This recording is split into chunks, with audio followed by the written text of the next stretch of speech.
Bom dia, graça e paz. Deus abençoe tua vida, tua família, em nome de Jesus. Nessa manhã eu quero compartilhar com os irmãos a palavra de Deus que está no livro de Jó. Nós vimos aqui que Jó foi submetido a dores, a perdas, ao ponto de perder a própria saúde.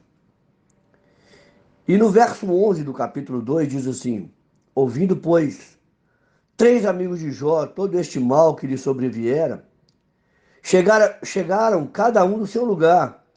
Ele faz o Temanita, Bildade, o Suíta e Zofar, o Naamatita.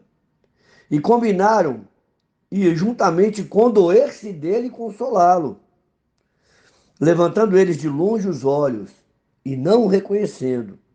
Ergueram a voz e choraram, e cada um, rasgando seu manto, lançava pó ao ar sobre a cabeça. Sentaram-se com ele na terra 7 dias e 7 noites, e nenhum lhe dizia palavra alguma, pois viam que a dor era muito grande. Três amigos de Jó ouviram falar do sofrimento de Jó e vieram ao seu encontro. E quando eles perceberam o estado de Jó, foi difícil até de reconhecer por conta das suas chagas, por conta da sua enfermidade. Eles lamentaram muito, eles se condoeram, eles ergueram a voz, choraram e ficaram ali 7 dias e 7 noites, sem falar palavra alguma. Só a presença ali, fortalecendo Jó. Eles viam que a dor era muito grande. E foi nesse instante que Jó começou a amaldiçoar o seu nascimento, como nós falamos no dia de ontem. E eu quero compartilhar um pouquinho do capítulo 4 e 5, quando um dos seus amigos, que chama Elifaz, abre a boca para falar. E ele diz assim: então respondeu Elifaz: se intentar alguém falar-te, enfadar-te-ás, quem todavia poderá conter as palavras? Eis que tem ensinado a muitos e tem fortalecido mãos fracas. As suas palavras têm sustentado os que tropeçam e os joelhos vacilantes têm fortificado. Mas agora, em chegando a tua vez, tu enfadas. Sendo tu atingido, tu perturbas. Verso 7, lembra-te, acaso já pereceu algum inocente? E onde foram os retos destruídos? Segundo eu tenho visto, os que lavram a iniquidade semeiam mal, isso mesmo eles cegam. Ele faz, ele abre a boca para falar e ele começa a questionar o sofrimento de Jó. E ele fala: olha, quando chega a tua vez agora, você fica aí incomodado, enfadado, incomodado, irritado, desgostoso. E ele fala assim: olha, lembra-te, acaso já pereceu algum inocente? Você conhece a história de algum inocente que está perecendo? Você conhece algum reto que foi destruído? Segundo eu tenho visto, os que semeiam iniquidade, os que colhem iniquidade e semeiam mal, isso mesmo, ou melhor, os que semeiam iniquidade, eles mesmo colhem a maldade. O que ele estava tentando fazer?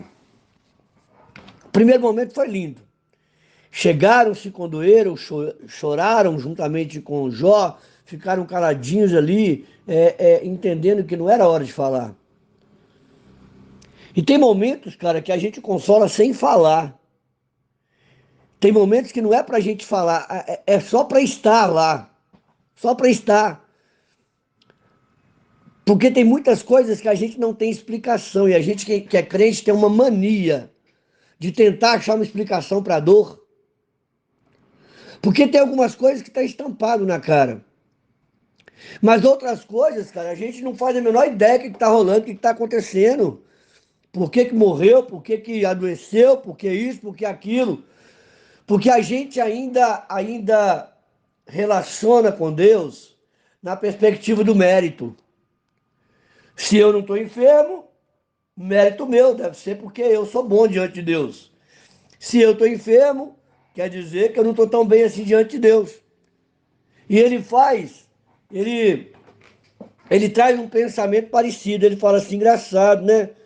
Eu nunca vi um inocente perecer. Você já viu? Você já viu alguém que é reto ser destruído? Os que lavram iniquidade e semeiam mal, eles, é isso mesmo que eles vão colher. Ele começa a atribuir Jó. Olha, Jó, você não está sofrendo à toa, não. Você deve ter alguma maldade que você semeou, porque agora você está colhendo maldade. Você não é tão inocente diante de Deus, porque você já viu algum inocente perecer? Você não deve ter o coração tão reto quanto você acha, porque você já viu algum reto ser destruído? Ele estava tentando achar uma explicação para a dor de Jó. E tem tanta gente que quer achar explicação para a nossa dor. Tem tanta gente que acha que tudo que a gente passa é, é fruto de pecado. Principalmente crentes, eles acham, eles têm uma explicação para tudo. Ah, é porque saiu da igreja. Ah, é porque não foi no culto. Ah, é porque interrompeu a campanha. Ah, é porque eles têm uma explicação para tudo. Só não tem para suas vidas. Mas para a vida dos outros, eles têm explicação para tudo. E é justamente o que ele fez. Tentou convencer Jó que a dor era fruto de pecado. No capítulo 5, no verso 8, ele diz assim, ó, quanto a mim, eu buscaria a Deus, e a ele entregaria a minha causa, porque ele faz grandes coisas inescrutáveis. Jó não sabia disso não, irmão? Homem íntegro, reto, temente a Deus e que se desviava do mal. Quem falou isso não foi Jó não, foi o próprio Deus a respeito de Jó. E ele fala assim, e eu estou falando assim, entregava isso aí na mão de Deus. Colocava diante de Deus, porque Deus é poderoso para fazer grandes coisas. Maravilhas que não se pode contar. Como se Jó não soubesse disso. Como se a vida de Jó não tivesse nas mãos do Senhor. O que eu quero falar, irmão? Tem dores que a gente passa que não tem explicação. Até porque se fosse por merecimento, a nossa vida era só dor. Só dor. E a gente acha que a gente, porque não está passando por um momento de dor, a gente acha que é mérito nosso. Outro dia eu preguei aqui na igreja, cara, o religioso não enxerga a sua miséria. O religioso se acha, se gaba. O religioso acha que ele tem algum mérito diante de Deus, cara. Ele acha que o sacrifício da cruz é incompleto. Porque depende das coisas que ele faz. Ele acha que o que ele recebe depende, é por conta da bondade do coração dele. Olha, deixa eu te falar uma coisa, você não é bom. Bom é Jesus. E se você não sabe consolar alguém,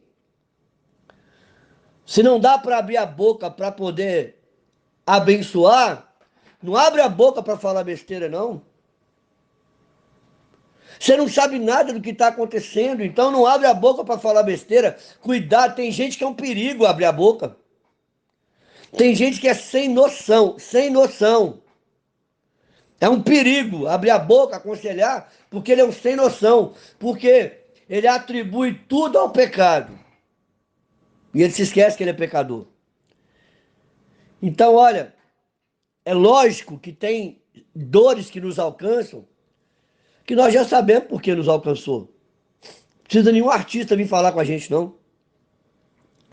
Mas tem outras situações, cara, que a gente não sabe por que o desemprego chegou, por que a doença chegou na família, por que fulano morreu. Nós não sabemos de nada, irmão.